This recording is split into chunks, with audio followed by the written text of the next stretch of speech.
নমস্কাৰ টাইমেটলৈ স্বাগতম মই অভিলাষ আৰু লৈ আহিছো এটা গুৰুত্বপূৰ্ণ খবৰ আপুনি ভাবিছেনে কেতিয়াবা যি ডাটা আপুনি ব্যৱহাৰ কৰি আছে বা যি ডাটা আপুনি ব্যৱহাৰ কৰিছে সেই ডাটা আপোনাৰ কেতিয়াবা ৰৈ যায় কিন্তু সেই ডাটা বৰ্তমান সময়ত কৰ্তন কৰা হয় 12 বজাৰ পিছত বা নিশা 12 বজাৰ পিছত সেই ডাটা কৰ্তন কৰা হয় এতিয়া প্ৰশ্ন উত্থাপন হৈছে আপুনি মূল্য পৰিশোধ কৰি আছে কোম্পানীসমূহক আপোনাৰ মূল্য পৰিশোধ কৰি আছে কিন্তু তাৰ পিছতো আপোনাৰ অধিকাৰ নাই নি আপোনাৰ ডাটা নিজৰ ওচৰত ৰখাৰ 12 বজাৰ পিছত ৰৈ যোৱা ডাটা কিয় কৰ্তন কৰা হয় এতিয়া প্ৰশ্ন উত্থাপন হৈছে ৰাজ্যসভাৰ মজিয়াৰ সাংসদ ৰাঘৱ চাদ্দাই প্ৰশ্ন উত্থাপন কৰিছে আৰু পোনপটীয়াকৈ কৈছে মোবাইল ডাটা কৰ্তনৰ সন্দৰ্ভত সলনি হ'ব লাগে নিয়ম সম্পূৰ্ণ সলনি হ'ব লাগে তাৰ সমান্তৰালকৈ প্ৰশ্ন উত্থাপন কৰিছে নিয়ম সলনি হোৱাৰ কাৰণে দাবী উত্থাপন কৰিছে আৰু সন্দৰ্ভত সবিশেষ লৈ অহাৰ চেষ্টা কৰিছো জনাই আছো টাইমেট বিগ ব্ৰেকিং এটা গুৰুত্বপূৰ্ণ খবৰ নিশা 12 বজাৰ পিছত কিয় কৰ্তন কৰা হয় ইন্টাৰনেট ডাটা এটা গুৰুত্বপূৰ্ণ কথা এটা গুৰুত্বপূৰ্ণ প্ৰশ্ন উত্থাপন কৰিছে দিনটোৰ ৰৈ যোৱা ডাটা কিয় ঘূৰাই নাপায় গ্ৰাহকে দিনৰ শেষত যি ডাটা ৰৈ যায় সেই ডাটা আপুনি কিয় ঘূৰাই নাপায় ৰৈ যোৱা ডাটা কিয় পিছদিনাখন ব্যৱহাৰ কৰিব নোৱাৰে গ্ৰাহকৰ পৰা ঠিকেই টকা লয় টেলিকম কোম্পানীয়ে গ্ৰাহকৰ পৰা 28 দিনীয়া যি টাৰ্ম আছে সেই টাৰ্মৰ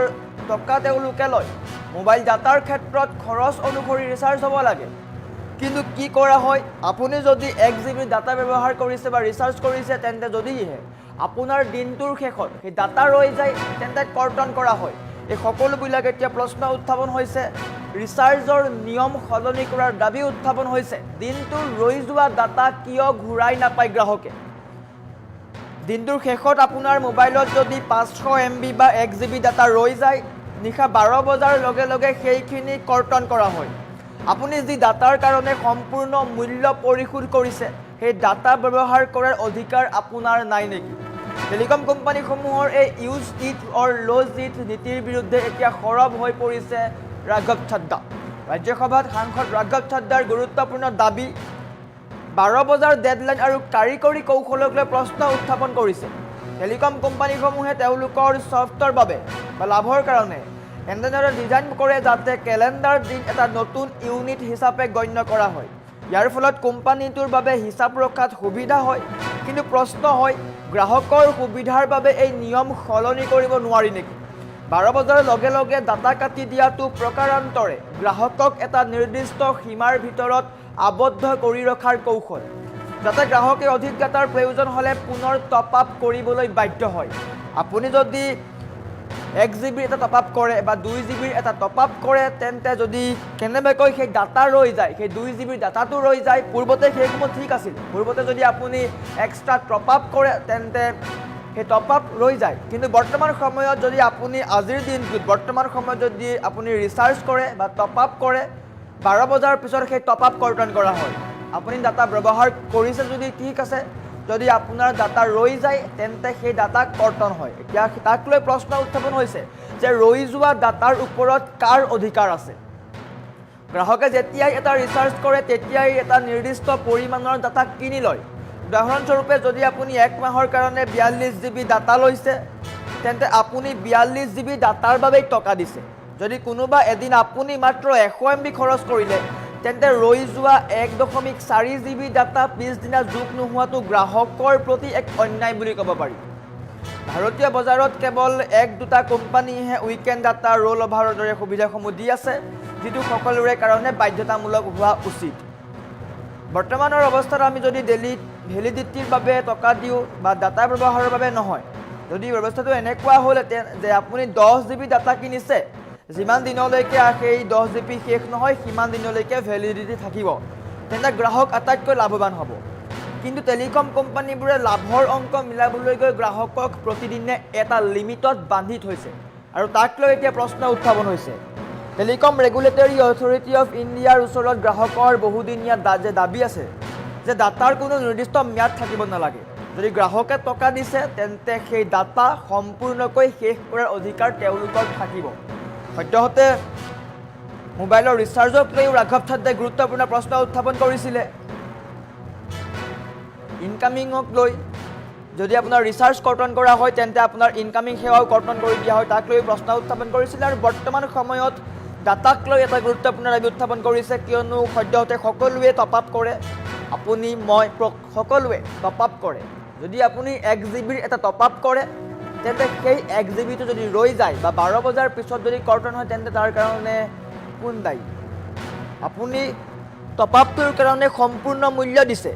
সেই সম্পূৰ্ণ মূল্যৰ অধিকাৰ আপোনাৰ ওচৰত নাই নেকি? টেলিকম কোম্পানীবিলাকে আপোনাৰ মোৰ পৰা অধিকাৰ কাঢ়ি লৈছে নেকি বুলি প্ৰশ্ন উত্থাপন কৰিছে ৰাঘৱ চাদ্দাই। আৰু ৰাজ্যসভাৰ সদনৰ মজিয়াত উত্থাপন হৈ এটা গুৰুত্বপূৰ্ণ প্ৰশ্ন উত্থাপন কৰিছে, দিনটোৰ শেষত আপোনাৰ মোবাইলত যদি ডাটা ৰৈ যায় সেই ডাটা কিয় কৰ্তন কৰা হয়? আপুনি নিৰ্দিষ্ট সময়ত ৰিচাৰ্জ কৰে মোবাইলৰ টেলিকম কোম্পানীৰ যি মাহিলী ছিষ্টেম, সেই মাহিলী ছিষ্টেমক লৈও প্ৰশ্ন উত্থাপন হৈছে। যি সময়ত সকলোৱে এমাহত 30 দিন ধৰে, টেলিকম কোম্পানীসকলে 28 দিন ধৰে, তাতো গ্ৰাহকৰ লোকচান হৈ আছে। যদি আপোনাৰ মোবাইলৰ পৰা ৰিচাৰ্জ কৰ্তন হয় বা আপুনি ৰিচাৰ্জ নকৰে তেন্তে আপোনাৰ ইনকামিং সেৱা বাতিল কৰা হয় বা ইনকামিং সেৱা কৰ্তন কৰা হয়। ইয়াৰ ফলত গ্ৰাহক লোকচান হৈ আছে। আৰু বৰ্তমান সময়ত আৰু এটা গুৰুত্বপূৰ্ণ প্ৰশ্ন উত্থাপন হৈছে যে দিনটোৰ শেষত আপোনাৰ মোবাইলত যদি ডাটা ৰৈ যায়, 1 জিবি ৰখ, 500 MB ৰখ বা 100 MB ৰখ, যি ডাটা ৰৈ যায় সেই ডাটা 12 বজাৰ লগে লগে কিয় কৰ্তন কৰা হয়? ৰৈ যোৱা ডাটা কিয় পিছদিনাখন ব্যৱহাৰ কৰিব নোৱাৰে? আৰু ইয়াক লৈ এতিয়া প্ৰশ্ন উত্থাপন হৈছে, মোবাইল ডাটাৰ ক্ষেত্ৰত খৰচ অনুসৰি ৰিচাৰ্জ হ'ব লাগে। সকলোৱে প্ৰশ্ন উত্থাপন কৰিছে। ৰাজ্যসভাৰ মজিয়াত সাংসদ ৰাঘৱ চাদ্দাই এই কথা স্পষ্টকৈ উল্লেখ কৰিছে। ভিন্ন সময়ত অভিযোগ উত্থাপন হৈ আহিছিলে, কি হ'ব কি নহ'ব। গ্ৰাহকৰ পৰা ঠিকেই টকা লয় কোম্পানীসমূহে, টেলিকম কোম্পানীসমূহে প্ৰত্যেকটো ৰিচাৰ্জত ঠিকেই টকা লয় বা তাত যিসমূহ ৰিচাৰ্জৰ দাম আছে সেইসমূহৰ যদি চাবলৈ যায় তেন্তে তেওঁলোকৰ লাভ হৈ আছে। কিন্তু প্ৰশ্নটো হৈছে যিসমূহ আমাৰ অধিকাৰ, যিসমূহ গ্ৰাহকৰ অধিকাৰ, সেই অধিকাৰসমূহ কিয় দিয়া হোৱা নাই? আৰু এইসমূহ সলনি হ'ব লাগে বুলি উল্লেখ কৰিছে সকলোৱে। সচেতন গ্ৰাহকৰ মাজত বৰ্তমান চৰ্চা আৰম্ভ হৈছে। ৰিচাৰ্জৰ নিয়ম বা ডাটাৰ ক্ষেত্ৰত সকলো নিয়ম অলপ সাল সলনি ঘটাব লাগে। আৰু ৰাজ্যসভাত সাংসদ ৰাঘৱ চাদ্দাৰ গুৰুত্বপূৰ্ণ দাবী উত্থাপন কৰিছে, যদি আপোনাৰ ডাটা ৰৈ যায় তেন্তে তাত কেৱল আপোনাৰ অধিকাৰ আছে। আপোনাৰ মোবাইলত আপুনি ডাটা ভৰাইছে, সেই ডাটা আপুনি কেতিয়া খৰচ কৰিব,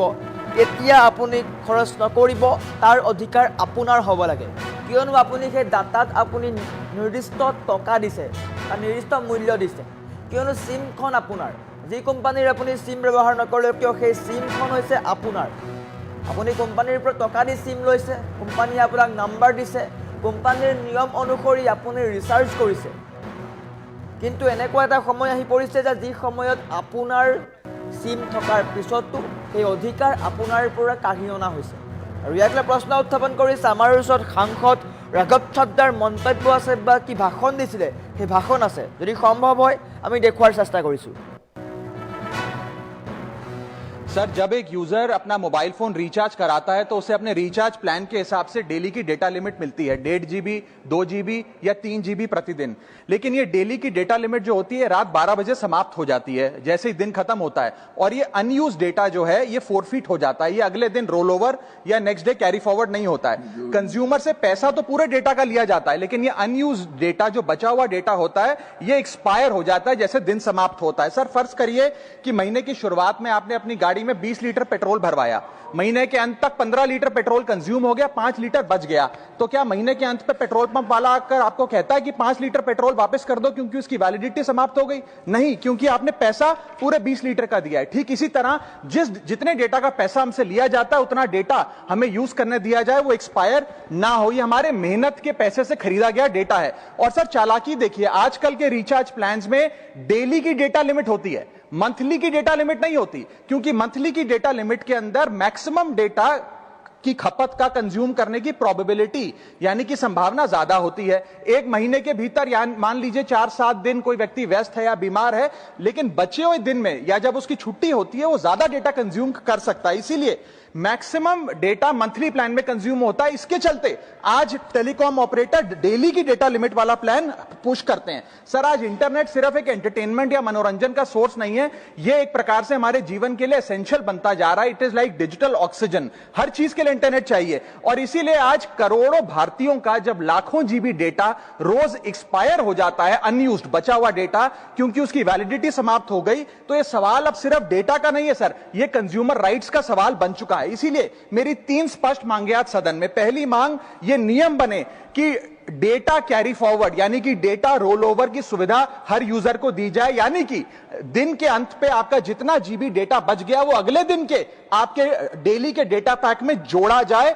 वैलिडिटी के साथ समाप्त ना हो। दूसरा पॉइंट, अगर महीने के अंत में काफी बड़ी मात्रा में आपका डेटा एक्यूमुलेट अगर हो जाता है, बच जाता है, तो यूजर को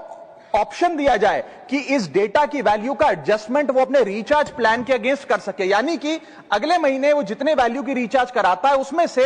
छूट मिले, डिस्काउंट मिले अनयूज डेटा की मार्केट वैल्यू के अनुसार। जैसे कि बिजली की खपत आप जितनी करते हैं, जितने यूनिट, उतना ही पैसा भरते हैं, ठीक उसी तरह जितने जीबी डेटा कंज्यूम करें उतना ही पैसा वसूला जाए, उससे ज्यादा ना वसूला जाए। और थर्ड नियम जो बनना चाहिए वो ये है कि अनयूज डेटा को आपका डिजिटल एसेट माना जाए और जिस प्रकार से हम पैसा ट्रांसफर कर सकते हैं, डेटा ट्रांसफर अलाउड होना चाहिए। यानी कि यदि आज मेरा कुछ बचा हुआ डेटा है डेली पैक के अनुसार, मैं अपना बचा हुआ 1-1.5 जीबी अपने परिवार वालों को।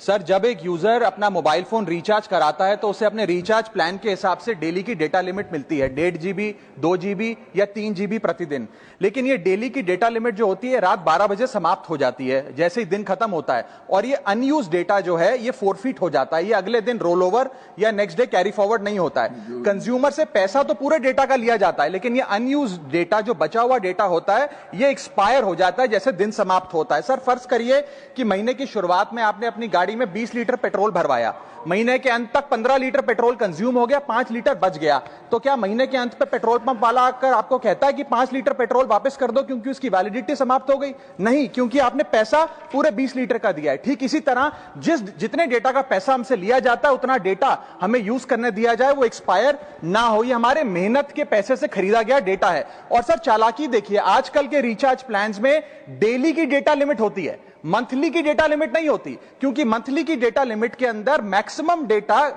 की खपत का कंज्यूम करने की प्रोबेबिलिटी यानी कि संभावना ज्यादा होती है। एक महीने के भीतर या मान लीजिए 4-7 दिन कोई व्यक्ति व्यस्त है या बीमार है, लेकिन बचे हुए दिन में या जब उसकी छुट्टी होती है वो ज्यादा डेटा कंज्यूम कर सकता है। इसीलिए मैक्सिमम डेटा मंथली प्लान में कंज्यूम होता है। इसके चलते आज टेलीकॉम ऑपरेटर डेली की डेटा लिमिट वाला प्लान पुश करते हैं। सर, आज इंटरनेट सिर्फ एक एंटरटेनमेंट या मनोरंजन का सोर्स नहीं है, यह एक प्रकार से हमारे जीवन के लिए एसेंशियल बनता जा रहा है। It is like digital oxygen, हर चीज के लिए इंटरनेट चाहिए और इसीलिए आज करोड़ों भारतीयों का जब लाखों जीबी डेटा रोज एक्सपायर हो जाता है, अनयूज्ड बचा हुआ डेटा, क्योंकि उसकी वैलिडिटी